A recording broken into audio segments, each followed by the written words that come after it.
Hello and welcome back to my craft room. Well, it's that time of year again. It's the 22nd of December. Time has flown by as usual. It's crept up on me. I don't know where the time has gone and I'm not ready. But hey ho. I didn't manage to get my crochet projects finished as planned, which is a bit frustrating, but I will carry on with them, and in a minute I'll just show you where I've got to just quickly. But I also wanted to show you a couple of my treasures today, because this is the time of year when finally, so what are we, so 22nd, we finally got our Christmas decorations out yesterday. I know some people have had them out for more than a month. We only have what fits in kind of quite a small box, and I'm not big on decorations. We don't have a tree. I have got a white branch thing that wouldn't fit in the box, that I made myself out of twigs from the park, and so I like the look of that. We put the presents around that and hang a few things from it. But yeah, there's a few other treasures in our box that I always enjoy getting out every year, and I thought I might show you. Now, one of them is this. I've loved these things ever since I was a kid. Nutcrackers, love them, and this one's got a lever, so he will actually, you couldn't crack nuts with him, I don't think, but it's quite fun to do it. Oh, I love these. They just really bring back I know, memories of listening to the Nutcracker suite when I was a kid at Christmas, and yeah. And what else have we got? Oh, and this is a beautiful thing. So she's my Christmas angel. But she's not just for Christmas, she stays up all year actually. That's why she's a little bit dusty. So this is made by a Russian lady called Tanya Goddard. Now she lives in Norwich, where I live, and I was lucky enough to have a one-on-one workshop with her. It wasn't meant to be one-on-one, it's just like no one else came. So I got really lucky and had a one-on-one workshop with her and started working on my own, not an angel but another character. I've yet to finish it actually, but I will get round to that. And I mean, you can see she's got a shop in Norwich now. Her work is so beautiful. She does some really complicated, I'll find a link, just check out her work. I mean, this is one of her very simple small pieces, phenomenal. And she's worked all over the world, I believe. Based in Norwich now, lucky for me, is Stephen. If you're a regular viewer, you may remember Stephen. He's now got a Christmas hat on. Stephen's a sock creature made out of a pair of my husband's old socks, and he's got UV resin eyeballs are made, yeah, and they're not real teeth, they're kind of these cheap veneers you can buy on, believe it or not, you can buy on Amazon, quite cheap, like a £5 for a little pot. So that's Stephen, he'll stay in here. This is a very beautiful treasure. I haven't had this for so long. I was only given this last year. So this was made by a friend of mine at work who makes lace and other beautiful things. But this is lace. And this is all made from scratch by herself. How beautiful. Love that. I don't think I'm going to hang her up. I stood her on the edge of a shelf so that it would let her wings kind of come down. Really, really beautiful, isn't it? So that's one of my newer treasures. This is a gnome that I made. I felted. This was like only the second thing I felted, and it's probably my favourite thing so far. The next thing I felted looked like a dead badger and it ended up in the bin, but I was quite pleased with this one. But it needs a bit of refurbing. Some of his hair's coming away, and yeah. But actually, if you want to have a go at doing a little character in felting and you're just starting out, it's not a bad idea to do something like a gnome, because if it's an animal you kind of need to get it right. And with a gnome, you know, who can tell you it's wrong really? They're quite simple shapes, and if it goes a bit wonky it kind of adds to the charm. Yeah, so I might make some more, and I'd quite like to do a kind of bigger, more ambitious one. So that's yeah, that's a plan for another Christmas. This was one now, must have been as much as 3 years ago now. My friend Trina and I went over to another friend, Julie's, and Julie had very kindly put a kit together for us to make this lovely little bag. So I used mine to keep Christmas potpourri in. Actually, that's been there since large. Oh, doorbell. Just went and answered the door to the postman with my hat still on. He didn't bat an eyelid. Anyway, where was I? So this is Christmas scented potpourri. which actually still smells of pine even though it's been there tucked away in our Christmas box for a year.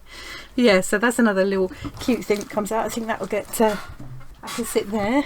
I've got here, I usually hang these up in my craft room. They're like little mini Christmas stockings that I crocheted, so I'll hang them somewhere in here. Cheers. It doesn't really contain gin. It might do later. There's one more rather unexpected, so I'm gonna I'm gonna come back up to here to show you. This is a unexpected. I don't know how it's ended up in the Christmas box, but maybe I just didn't know where else to put it. This is something I used to wear. Probably the last time I wore this I'd have been 17. Anybody who's my kind of age group will remember these from the 70s. I think they've had a resurgence since then. Look at this. It's a sequin boob tube. Probably would have worn it at Christmas. That's probably how it, I don't know. It's a bit confusing as to why it's ended up in the Christmas box, but hey ho. I'll probably get that round my thigh now. Oh, it's so skinny. I ate whatever I liked. I did no exercise except dancing. And yeah, I was so skinny. We don't appreciate it when we've got it. So after that little blast from the past, let's go back to the desk and I'll show you how what I did manage to do of the crochet. I want to stress that if I don't think there were hundreds of people out there waiting with bated breath for my next crochet video. But if you were wanting any more, if you're trying to do the hobbycraft crochet along, the advent crochet along, and there's anything you're stuck on, give us a shout or put it in the Facebook group, because there's other people that crochet in there. Someone will help you out. I'm going to carry on working on it even though I haven't finished, because it will come out again next year anyway, and they've been such lovely patterns to follow. And the paper chains is the other one. So I'm going to look at the paper chains first. Now last time this is as far as I got, and unfortunately it's still as far as I've got. I'm going to carry on working on this because I think it'll look pretty in my craft room any time. I don't think it's particularly for Christmas. I was going to show another stitch, just you can't do much with the scope of this. They were only 5 stitches long, each of these rows, so you can't do a lot the way in the way of fancy stitches. But I was just going to show you how to do this one. But with this one you just go into the back loop each time. I think I kind of briefly mentioned it, and I did think about showing colour changing, because you could do these in stripes, but I have just run out of time. Time's just got away with me, so it's not going to happen. I'm going to quietly finish that in my own time. I do still say that if you are a beginner, this is such a good way to practice starting, stopping, weaving your ends in, sewing up, keeping your edges uniform, keeping your tension uniform. It's a really good thing for a beginner. And if there's anything I can help with at all, just shout. I can just even do just a quick couple of minutes video and post it on the Facebook group or something, just to show how you do something if you're stuck, because I feel like I promised I was going to do this and I've let myself down. I'm not cross with myself, I'm just disappointed. Okay, so that was that, and then the other thing I was doing, of course, was the Christmas crochet along, which we were just talking about. This is the one I'm currently working on, the little donkey. I started him last night. So yes, here's little donkey. These are coming out in no particular order. Here's Instagram camera. These have all turned out so much bigger than I was expecting. This one was really fun to do. It's like a cocktail. I still need to add the hanging loop to these. Mermaid, she was fun. Not Christmassy at all. I mean, the camera, the cocktail and the little donkey you could argue was Christmassy, but mermaid? I like that though. Another one not particularly Christmassy, but I do like it. Sushi, one of my favourite things, sushi. Seahorse, again not particularly Christmassy, he's just keeping the mermaid company. Oh, this is very Christmassy. Christmas jumper. Very sweet, isn't it? Christmas star. And here's the bee that I started with. I think that's it. Oh no, it isn't. No, it isn't. Here's the bee. That was the first one that I made. banana. Okay, bit random but fun. And this one I made up to replace one of the ones I didn't like. So this is meant to be a Brussels sprout. I get another one of my favourite things at Christmas. I've got all of this wool still, so I'm going to carry on because these patterns are fun to follow. They're not too difficult. They're not too difficult if you, I mean, as a beginner there are a few things you might get stuck on, so as I say, please do ask if you're trying to do this or any other crochet pattern and you're stuck on something. Just shout, because you know, and if you, I'll leave a link to the Facebook group because it's a really good place to ask a question, because there's always going to be a few people on there who also crochet. So but I check in there most days just to see if there's anything new. So you know, if you've got a question, just shout, take a photo of what you're stuck on, or you know, of the pattern or whatever, and I'm sure we'll be able to sort you out. I'll leave a link. I will leave a link to this. So I'll need to leave a link to this and a link to the Facebook and Tanya Goddard. So yeah, this is the donkey I'm part way through. There's the flamingo. I definitely want to do the flamingo because that was fun. Again, a bit random. Christmas hat. Little tiny nutcracker. Got to do that. I might do mine in blue rather than red though. And a moon and stars. It's interesting how that one's constructed. So quite keen to try that. TV. I suppose that is kind of part of Christmas. We tend to not put the telly on. We play a lot of board games and things like that. And I'll be doing Beat Saber. I'll be doing a lot of VR this year, I think. I quite like that. That's a real retro kind of looking TV. That's nice. So it's nice that they lay it all out so you know what you're aiming at. Carrot. Yep. That's again, you know, we always used to leave a carrot and a mince pie for Father Christmas and the reindeers. Robin's a good one for me. Robin used to be the spy when my kids were little.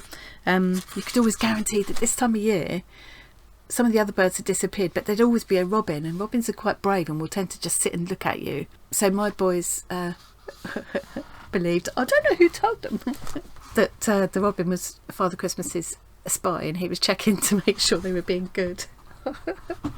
You can get at least 8 weeks of good behaviour out of that. Because they just got that beady little eye that just looks at you like, I'm watching you. Perfect.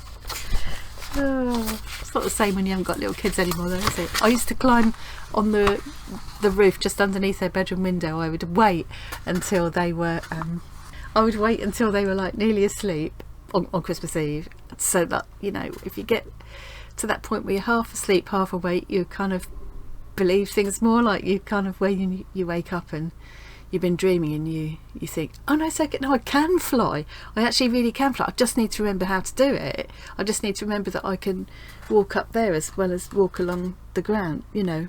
Is that just me? So there's that. Yeah, I'd wait till they got to that point of half asleep, half awake, and then I'd run outside. I'd get one of my old army boots and scrape it along the roof so it sounded like the sleigh landing, and I had a set of jingle bells. So I used to climb up on the shed roof to do this. Probably already had a glass or two of Bailey's by this point, because that's my Christmas Eve treat while I was filling their stockings. and then when my oldest son was about 10, I kept it going for a really long time. He said to me one day, he came home from school and said, Mum, I've got to ask you something. The other boys at school are saying that Father Christmas isn't true, that you're making it up. You got to tell me, because otherwise I'm going to look stupid, kind of thing, you know. Is it true? I thought, oh, 10 is quite, you know, I'm probably going to have to be honest with him. And I was gutted, and I said, oh yeah, it's just a fun story, it's just a, you know, it is me that. And his little face just hit the floor. He was gutted, I was gutted. I could have kept it going for another year. But even then he waited for a few seconds, and then he went, oh, but wait a minute, what about that time that we heard the sleigh landing? Anyway, I'm waffling on. This is only meant to be 5 minutes. Okay, Christmas Angel. I'll probably do her. There are a couple of these I haven't printed off because they don't particularly appeal. And that's it. I'm back to the beginning. And then there are 2 more to go. Yes, because it was all the way up to the 24th for Advent. I will carry on and work through those. I need to tie I've got some of that black and white cord I'm going to use. I need to tie on each one to hang it up on my little tree. And what I'll do is when they're all hung up on my white branchy thing, I'll take a picture and post that in the Facebook group, so you can see if you're interested. So that's it from me. That's all I've got for today, except of course to wish you all a very happy festive season.